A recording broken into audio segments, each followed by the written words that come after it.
আজি আমি যাম ভেলাঘৰ চাবৰ কাৰণে ভেলাঘৰ চাম আপোনালোকো দেখুৱাই যাম আৰু মোৰ ফালৰ পৰা ভোগালী বিহুৰ আন্তৰিক শুভেচ্ছা জনালোঁ।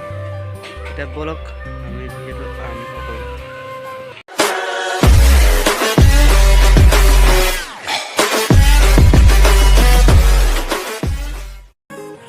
আমি গৈ আছোঁ ভেলাঘৰ চাবৰ কাৰণে। এখন আমাৰ তিনিআলিখন আৰু তিনিআলিৰ উৰুকা বজাত কিমান মানুহ হৈছে দেখিছে।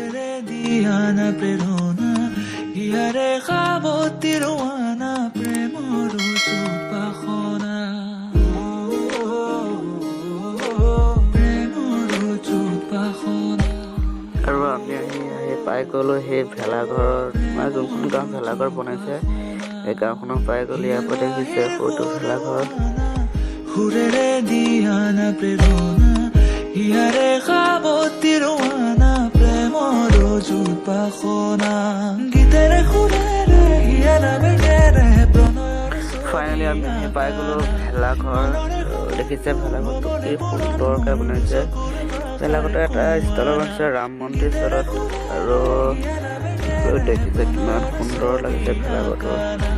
মনৰে সপোনবোৰ হ'বনে পুৰণ মোৰ চকুৰ ভাষাৰে কোৱানা মোৰ মন জোচনা হৃদয়ৰে হাসনা তুমি মোৰ মন জোচনা হৃদয়ৰে হাসনা।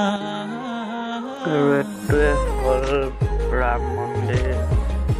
ৰাম মন্দিৰ নহয় বাৰু, ৰাম মন্দিৰ ষ্টাইলত বনাইছে এটা ভেলাঘৰ। এতিয়া ব'লকচোন আমি অলপ ওচৰৰ পৰা চাবৰ কাৰণে যাওঁ।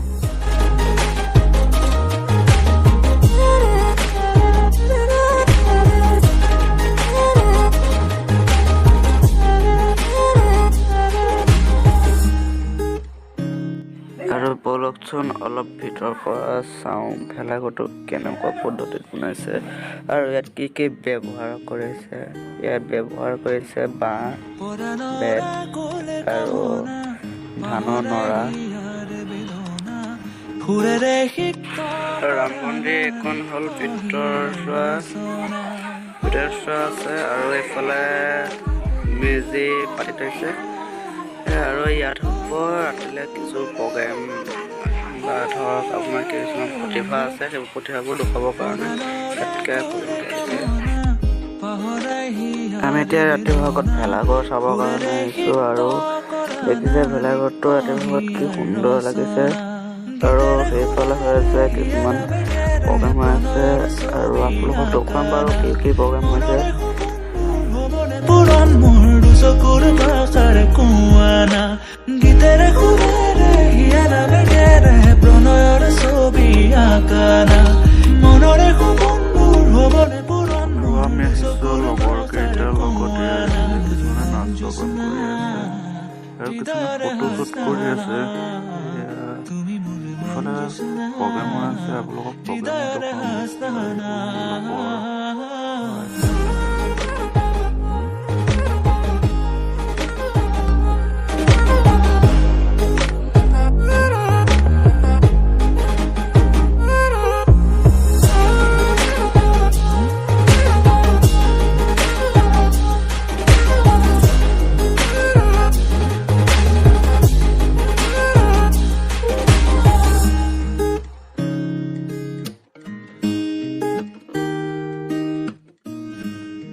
প্ৰগ্ৰেমত কি কি হৈছে দেখুৱাম, কিন্তু তাত গান বাজনাবোৰ শুনাব নোৱাৰিম।